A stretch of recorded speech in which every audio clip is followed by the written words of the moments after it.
빌립보서 2장 5절부터 11절까지 교독하겠습니다. 빌립보서 2장 5절부터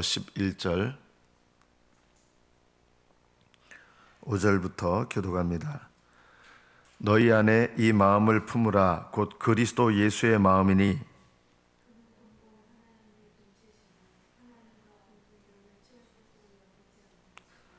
오히려 자기를 비워 종의 형체를 가지사 사람들과 같이 되셨고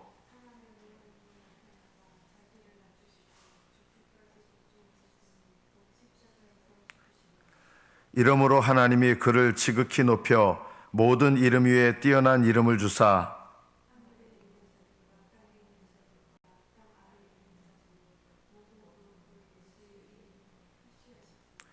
모든 입으로 예수 그리스도를 주라 시인하여 하나님 아버지께 영광을 돌리게 하셨느니라. 아멘. 여기까지 받들어 읽겠습니다.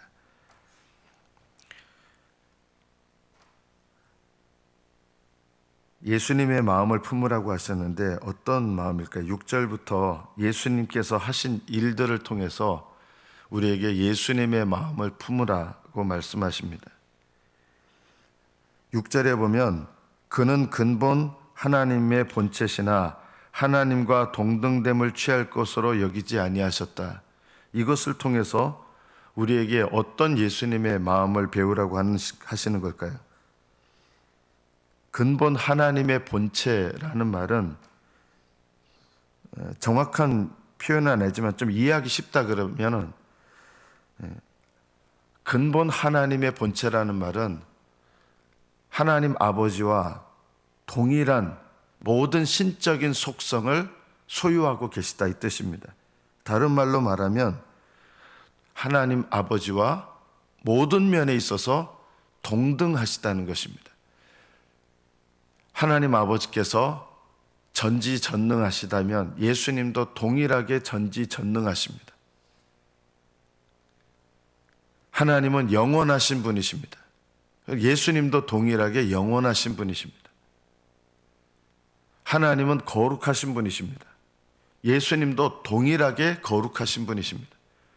하나님은 의로우신 분입니다. 예수님도 동일하게 의로우신 분입니다. 한 분 하나님이시기 때문에 그렇습니다. 근본 하나님의 본체라는 말은 하나님께 속한 속성, 신의 신성, 이 신성을 아버지와 똑같이 소유하시고 계시다. 하나님은 세 분이 아니라 한 분이십니다. 그러나 구별되시는 거예요. 구별되시지만 아버지와 모든 면에 있어서 동등하시다는 것입니다. 아버지 하나님은 더 크시고 아들 하나님은 아버지보다 작으신 하나님이 아닙니다. 신약 성경에 보면 예수님께서 아버지는 나보다 크심이니라 이 말씀을 하신 것은 아버지 하나님보다 작으신 분이라는 뜻이 아닙니다.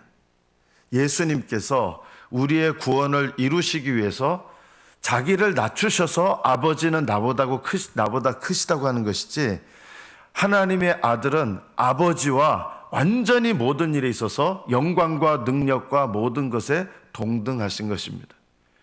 그래서 예수님께서 하나님 아버지와 마찬가지로 동등하게 영광을 받으시고 동등하게 경배를 받으셔야 될 분이다라는 뜻입니다. 그런데 예수님의 마음은 어떤 마음이라는 겁니까? 우리의 구원을 위해서 마땅히 동등된 영광을 받으셔야 되는데도 불구하고 이 동등됨, 아버지와 동등된 모든 것을 갖고 계시기 때문에 아버지께서 받으셔야 될 경배와 찬양과 영광을 동등하게 받으셔야 될 그런 분이신데 우리 구원을 위해서 주님은 그 동등됨을 자기 것인데도 내 것이라고 이거 내 거야. 여러분 이거 내 거네 하면서 이거 내가 취하는 거 이거는 잘못된 게 아니잖아요. 그런데 동등됨을 취할 것으로 여기지 않으셨다. 이 말은 자기의 마땅히 받으셔야 될 영광과 권리신데도 그것을 우리의 구원을 위해서 스스로 내려놓으셨다는 것입니다. 이것이 예수님의 마음이라는 것입니다. 예수님의 마음은 어떤 마음입니까? 나의 권리를 포기하는 것입니다. 구원을 위해서. 구원의 역사를 이루기 위해서 내가 마땅히 나의 것인 권리를 포기하고 내려놓는 것, 이것이 예수님의 마음이라는 것이죠. 이 마음을 본받으라는 것입니다. 예수님의 마음을 담는 것에 뭐 착하고 이런 단순히 이것이 아니라 당연히 내가 받아야 될 영광과 권리조차도 구원의 역사를 위해서 기꺼이 내려놓는 것, 이것이 예수님의 마음을 담는 첫 번째입니다. 7절에 보면 오히려 거기서 끝나는 게 아니라 자기를 비우셨다 이랬습니다. 예수님은 권리를 포기하셨지만 하나님의 영광을 여전히 갖고 계십니다. 예수님은 인간이 되시지만 신성을 포기하지 않으셨습니다. 포기할 수가 없습니다. 신성은 영원한 거예요. 하나님의 아들로서 당연히 가지시는 권리를 구원을 위해서, 복음을 위해서 포기하셨어요. 거기서 끝나신 게 아니라 사람이 되셨어도 신성을 여전히 갖고 계세요. 예수님은 이 땅에 아기로 오셨다고 해서 신성이 포기되시지 않아요. 신성은 영원합니다. 전지전능하시고, 그리고 영원하시고, 의로우시고, 거룩하시고, 이런 모든 하나님의 속성은 조금도 변화될 수가 없습니다. 하나님의 속성은 회전하는 그림자도 없다 그랬어요. 그게 뭐냐면 과거나 오늘이나 또 앞으로 영원까지도 조금도 변하실 수가 없습니다. 신적인 속성이, 신성이 변화될 수 없어요. 그래서 이 신성의 영광은 나타나는데 권리를 포기하신 것에서 끝나신 게 아니라 뭘 또 하셨느냐? 자기를 비우셨다는 것입니다. 자기를 비우셨다는 게 뭡니까? 이 영광이 빛나야 되는데 이 영광이 빛나는 것을 인간이 되심으로 연약한 인간성을 취하셔서 인간이 되시니까 그 영광이 보이지 않는 거예요. 우리가 이 땅에 오신 예수님을 바라보면 연약한 인간의 모습으로밖에 보이지 않았습니다. 예수님은 우리들을 위해서 마음의 고민이 많으셨죠. 신령한 고민. 그래서 30살이 되셨는데도 벌써 몇 살로 보이셨냐면 50세 정도로 사람들 눈에 보였어요.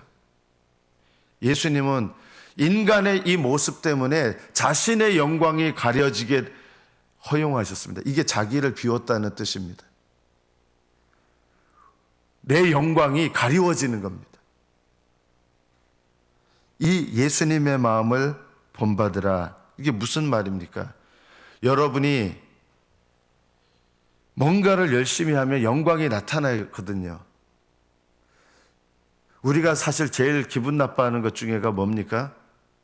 누군가한테 내가 무시당하는 거.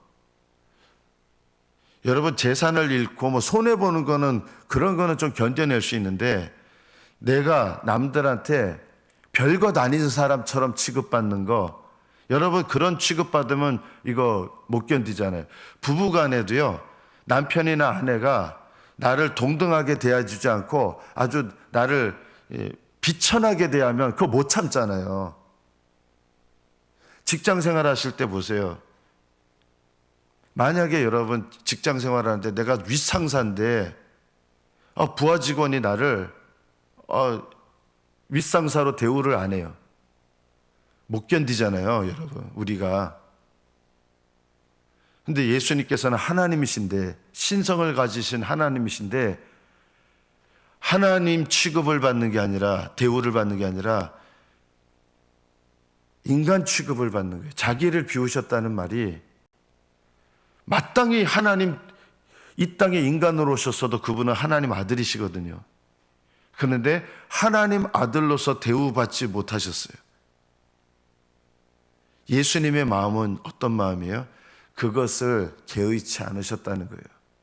인간으로 취급받고 인간으로도 오셨어도 어떤 취급을 받으셨어야 돼요? 예수님은 왕이시잖아요. 인간으로 오셔도 사실은 예수님은 평강의 왕으로 이 땅에 오셨거든요. 다윗의 자손으로 오셨고 사람들에게 영광과 존귀를 받으셔야 마땅한데도 예수님은 이 땅에 사람으로 오셔서 어떤 취급을 받으셨습니까? 우리도 이사야서 53장에 보면 그를 귀하게 여기지 않았고, 예수님께서 고난당하실 때 사람들이 어떻게 얘기하냐, 자기 죄 때문에 저렇게 고난당하지. 이러면서 예수님은 보통 사람이 받는 그런 존중도 받지 않으셨어요. 이게 자기를 비우신 거예요. 이런 마음을 본받아라.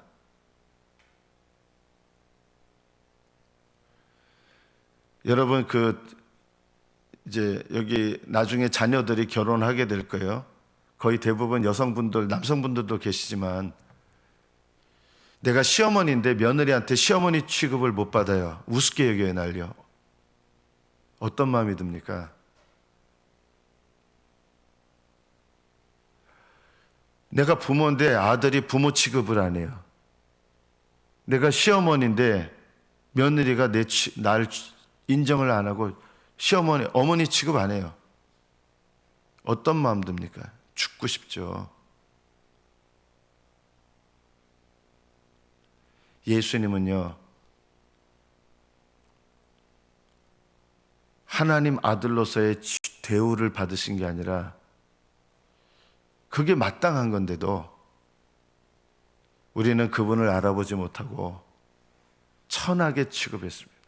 예수님은 자기를 비우셨다는 것입니다. 그런 것을 개의치 않으셨다. 자기 권리를 포기하셨습니다. 그리고 당연히 하나님의 아들로서 대우받으셔야 되는데 완전히 하나님의 아들로 대우받는 거하고 인간으로 대우받는 거, 이건 비교 대상이 아니에요. 그런데 그런 것도 비우셨다는 것입니다. 우리는 이런 말이잖아요. 날 도대체 뭘로 여기는 거야? 화날 때 이런 거 하잖아요. 사람들이 나를 우습게 여길 때 도대체 날 뭘로 여기는 거야? 이 사람들이 이렇게 화가 나잖아요. 하나님의 아들로서 대우받지 않으시는데도 그것을 예수님은 기꺼이 내려놓으셨고 비우셨습니다. 영광 받으셔야 될 거를 비우셨다는 거예요. 우리는 내가 뭔가를 하면 거기에 걸맞는 대우를 받아야 된다고 생각하거든요. 예수님은 그것을 비우신 거예요. 영광 받으셔야 될 마땅한 거를 비우셨어요. 그런데 거기서 끝나지 않았습니다. 세 번째, 종의 형체를 가지셨습니다. 종의 형체를 가졌다는 게 뭡니까? 거기서 끝나신 게 아니라 종이 되셨다는 거예요. 진짜 종이 되셨다는 것입니다. 예수님은 언제까지 종이십니까? 영원히 우리를 섬기는 자로 종이 되셨습니다. 하나님이 그를 지극히 높이시지만 예수님은 종이 되셨습니다. 예수님은 지금도 우리의 주님이시지만 지금도 우리를 섬기십니다. 지금도 하늘나라 보좌 우편에서 우리를 위하여 기도하고 계시고 섬기고 계시잖아요. 중보자로서 우리를 위하여 섬기고 계십니다. 우리의 구원을 위해서 종의 형체를 가졌다는 말은 그냥 겉모습만 종이라는 뜻이 아니라 종의 본체라는 뜻이에요. 이게요. 진짜 종이 되셨다 이 뜻입니다. 영원히 종이 되셨다. 하나님이신데 주님이신 그분이 종이 되셨다는 것입니다. 이 마음을 품으라는 말은 무슨 뜻입니까? 우리가 어떻게 본받아야 됩니까? 우리는 예수님을 본받는다 그러면 종의 형체를 가져야 된다. 우리도 섬기는 자가 되어야 된다. 하늘나라 천국 백성은 섬기는 자가 되는 것입니다. 하늘나라는 섬기는 자가 되는 사람들이 들어가는 나라입니다. 우리는 하늘나라 가면 마치 떵떵거리고 이런 것 같은데 이게 아직도 우리 생각이에요. 하늘나라는 섬기는 자가 들어가는 곳입니다. 하늘나라는 의인만 들어가고 동시에 섬기는 자가 들어가는 것입니다. 예수님을 섬기는 자들은 또한 사람들을 섬깁니다. 그래서 이 땅의 교회에서 여러분들은 뭘 훈련하시느냐? 교회 안에서 다른 사람들, 주님을 당연히 섬기지만 다른 사람들을 섬기는 자로서 여러분 이 땅의 교회에서 훈련하셔야 됩니다. 여러분 교회에서 섬기시다 보면 어떤 일이 드는지 봉사하는데 주님을 위해서 봉사하는데 내가 알아주지 않아요. 여러분 종이 된다는 건 뭡니까? 종을 알아줍니까? 예전에요? 종이라는 말은 사실은 원래 노예라는 뜻이거든요. 노예가 뭐 한다고 주인이 이거 높여주고 이런 게 없잖아요. 종의 형체를 가졌다는 말은 남들한테 내가 높임받을 생각을 스스로 하지 않는 거예요.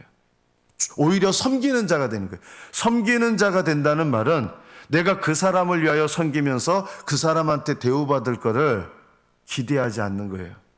이게 종의 형체예요. 예수님의 이 마음을 본받아라. 종의 형체를 가지셨다. 종이 되셨다는 겁니다.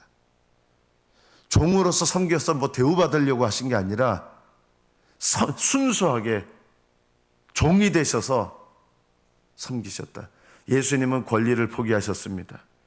그리고 자기 영광이 나타나지 않는 것, 연약한 인간의 모습에 의해서 영광이 가려지는 것, 그것을 비우셨어요. 영광 받으실 걸 비우셨어요. 우리는 그뿐만 아니라 섬기는 자가 되는 것입니다. 세 번째가 종의 형체를 가지는 것. 종의 형체를 가져서 사람들과 같이 되셨습니다. 하나님의 아들의 위치에서 이 모든 것을 버리시고 비우시고 오히려 종의 형체를 가지셔서 사람들의 위치로, 그것도 낮은 위치로 주님은 모든 것들을 내려놓으시고 비우시고, 비우신 것에서 끝나는 게 적극적으로 섬기는 자가 되셨다는 것입니다. 여러분 참 이상하게 여겨지지 않습니까? 예수님께서 이 땅에 오셔서 마리아와 요셉의 사이에서 이제 아기로 나셨잖아요. 그런데 마리아와 요셉의 주님이거든요. 예수님은요. 그런데 주님이신 그분이 부모를 섬기는 분으로 이 땅에 오셔서 30살 되실 때까지 예수님 무슨 일을 하셨느냐? 아버지께 순종해서 목수의 일을 하셨고요. 어머님께 순종해서 마리아가 저 그릇 좀 가져와라. 예, 어머니하고.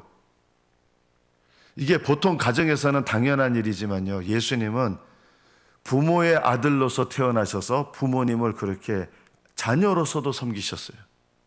여러분, 이게 우리는 당연히 자녀로 태어나서 부모를 섬기는 게 당연하지만 예수님은 그분들의 주님이신데, 하나님이신데, 그분들의 하나님이 그분들의 자녀로 태어나셔서 그분들이 하나님께 원래는 당연히 순종해야 될 그런 분이신데, 예수님이 오히려 섬김을 받으셔야 될 그분들 부모 밑에 자녀로 태어나셔서 부모를 섬기는 자로 예수님은 이 땅에 오셨어요. 여러분, 이것이 우리가 이해가 되는 일입니까? 예수님은 그렇게 종의 형체를 가지셨습니다. 그리고 우리를 위하여 섬기셨어요. 사람들과 같이 되셨습니다. 또 사람의 모양으로 나타나셨습니다. 사람의 모양이라는 말은 사람들이 갖추고 있는 여러 가지 것들을, 여기 모양이라는 말은 사람들이 갖추고 있는 걸 똑같이 갖추셨다. 그래서 예수님은 원래 배고프실 분이 아니신데 똑같은 인성을 가지셔서 배고프시고 아프시고 힘드시고 매 맞으면 피나시고 죽으실 수 있는 이런 연약함을 갖고 오신 거예요. 하나님은 연약하지 않잖아요. 전능하신 분이신데 인간으로 오셔서 이런 모든 연약함, 배고프시고 맞으시고 수치당하시고 뺨도 맞으셨어요. 침뱉음을 당하셨어요. 사람의 모양으로 나타나셨는데 자기를 낮추셨습니다.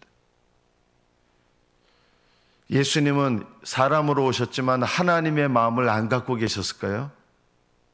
그럴 리가 없잖아요. 여전히 그분은 하나님 아들이시거든요. 사람의 아들로 오셨지만 하나님 아들이세요. 하나님의 마음을 갖고 계신 분이잖아요. 그런데요, 예수님께서 뺨을 맞으셨을 때 저는 그 고통과 수치가 얼마나 깊으셨을까. 사람으로서 그냥 뺨을 맞으신 게 아니라 하나님의 마음을 갖고 계신 분이시잖아요. 어떻게 보면 하나님께서 피조물인 인간에게 침뱉음을 당하셨고,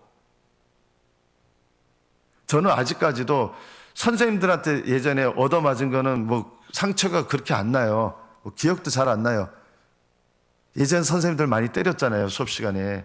그런 건 상처로 안 남는데 제가 아직까지도 수치스러운 상처로 남는 거는 저보다 1살 어린 학교 후배한테 제가 맞은 적이 있거든요.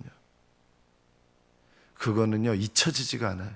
왜냐하면 저보다 나이 많은 선배나 이런 사람한테 맞은 건 그럴 수 있기 때문에 그거는 뭐 화가 나는 일이지만 참을 수 있는데, 저보다 한 학년 밑에 후배한테 제가 얻어맞은 적이 있거든요, 주먹으로.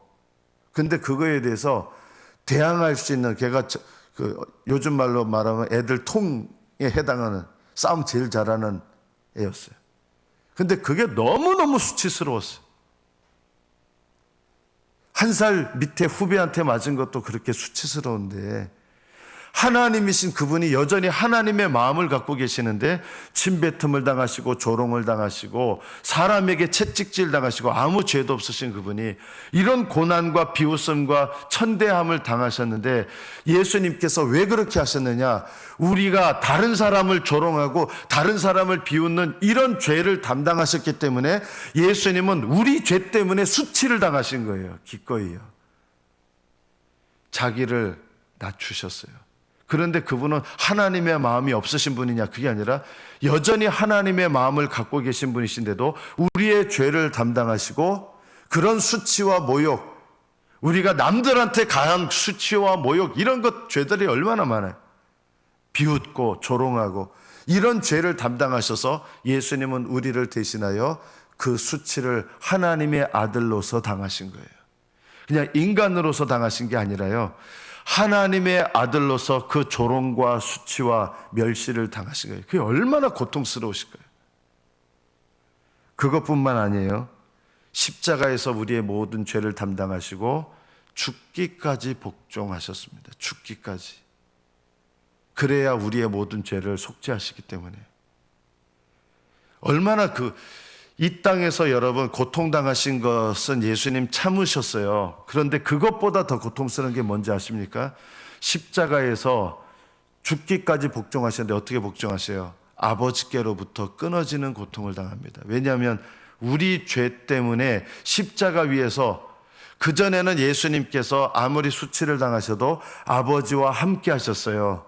그런데 십자가 위에서는 우리의 모든 죄를 담당하시고 죽으셔야 되기 때문에 십자가 위에서는 하나님이 아버지로 자기를 나타내지 않으셨어요. 십자가 달리시기 전까지는 아버지가 나와 함께 하시느니라 늘 그러셨잖아요. 그런데 십자가 위에서는 우리의 죄를 담당하신 어린 양으로 저주와 진노를 받으셔야 되기 때문에 아버지의 요만큼의 사랑도 결코 느끼실 수가 없으셨어요. 그래서 예수님께 제일 고통스러운 때가 언제였냐면요, 십자가에 달리셨을 때, 그때는 아버지의 요만큼의 자비하심과 사랑을 느끼실 수가 없는 상태가 되셨습니다. 그래서 아버지라고 부를 수가 없었습니다. 십자가 위에서는 어떻게 부르십니까? 그전에는 나의 아버지가 나와 함께 하신다 그랬는데 십자가 위에서는 나의 하나님으로만 부르시는 거예요. 하나님, 구원해달라고. 우리의 죄를 담당하시고 죽으실 것이 이건 죽으시는 거예요. 십자가에 못 박히신 게. 피할 수 없는 죽음이었어요.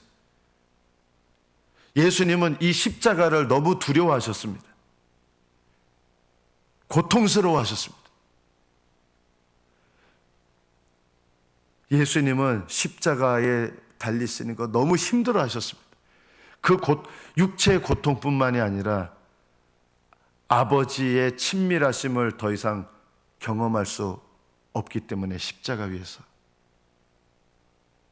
그리고 그럼에도 불구하고 그 고통스럽고 십자가 위에서 하나님 아버지는 예수님께 어떻게 나타나셨습니까? 공의로우신 하나님으로 우리의 죄를 다 담당케 하시고 거기에서 모든 죄, 우리의 죄와 우리가 받아야 될 저주와 진노를 십자가 위에서 다 당하신 거예요. 그걸 우리가 어떻게 알겠습니까? 우리는 그 진노를 당하지 않아요. 왜냐하면 예수님께서 우리를 위하여 진노와 그 고통을 당하셨기 때문에 우리는 아무리 징계를 받아도 우리의 죄의 저주를 받는 게 아니에요. 우리는요. 그 저주는 예수님이 십자가에서 담당하셨어요. 죽기까지 복종하셨습니다. 예수님의 마음이 어떤 것입니까? 권리를 내려놓으셨습니다. 영광이 나타나는 게 가려져도 자기를 비우셨습니다. 그리고 종의 형체를 가셔서 섬기는 자가 되셨습니다. 아랑곳하지 않으시고, 그리고 사람의 모양으로 나타내셔서 비천해지셨고, 그리고 사람의 모양으로 나타나셔서 온갖 어려움과 고통과 비천히 여김을 당하시고 우리의 죄를 담당하시고 아버지께로부터는 저주와 진노를 받으셨는데 죽기까지 예수님은 복종하시고 순종하시고 끝까지 우리의 죄를 위해서 자기 모든 것을 다 내려놓으시고 순종하셨습니다. 이 마음을 본받으라는 것입니다. 여러분이 예수님의 이 마음을 본받으면 예수님께서 죽기까지 복종했었을 때 하나님이 예수님을 지극히 높여 모든 이름 위에 뛰어난 이름을 주셨고 하늘에 있는 자들과 땅에 있는 자들과 땅 아래에 있는 자들로 모든 무릎을 예수의 이름에 꿇게 하셨고 모든 입으로 예수 그리스도를 주라 시인하여 하나님 아버지께 영광을 돌리게 하셨습니다. 여러분도 예수님의 마음을 본받고 언제까지요? 이 땅에 사는 동안 죽으실 때까지 그렇게 사셔야 됩니다. 그렇게 살라는 것입니다. 여러분, 이것이 제일 먼저 어디서 부딪힙니까? 여러분 가정에서 부딪힐 거예요. 여러분 가정의 배우자는 왜 두셨는지 아십니까? 그리스도 예수의 마음을 본받으라고 여러분 배우자를 허락하셨습니다. 교회 성도들하고 부딪힐 때도 있을 것입니다. 왜 나하고 부딪히는 교회 성도가 있을까요? 그리스도 예수의 마음을 본받으라고 주님께서 우리에게 허락하신 것입니다.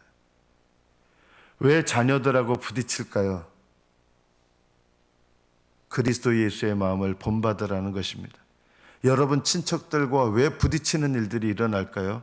그것을 통해서 내 마음을 변화시키라는 것입니다. 그들을 변화시키려고 하지 말고 내 마음을 변화시켜라. 예수님께서 하신 것처럼 누군가 끊임없이 가정 안에서, 교회 안에서, 여러분 직장에서 끊임없이 부딪히는 누군가가 있을 겁니다. 그때 우리가 해야 될 일이 뭐냐? 그리스도 예수의 마음을 본받는 것은 그들을 변화시키는 게 먼저가 아니라 하나님께서 그 일을 허락하셔서 나를 변화시키셔서 나의 마음을 변화시키는 것이 먼저라는 것입니다. 이걸 언제까지요? 하늘나라 가는 그날까지 해라. 그리스도 예수의 마음을 하늘나라 가는 그날까지 여러분 가정에서 배우십시오. 왜 내가 이런 남편, 이런 아내를 만났지? 왜 내 뱃속에서 이런 자식이 났지? 왜 내가 결혼하면서 뜻하지 않은 친척 관계가 생기고 왜 나는 교회에서 이런 사람 만나지? 하나님은 그런 만남을 통해서 내가 그리스도 예수의 마음을 품고 예수님을 닮기를 원하시는 것입니다. 이것을 닮을 때 이 마음을 통해서 하늘나라에 합당하도록 나를 준비시키시고 하늘나라를 상속하게 하시는 것입니다. 그리스도 예수의 마음을 본받는 저와 여러분 되시기를 축복합니다. 기도하겠습니다.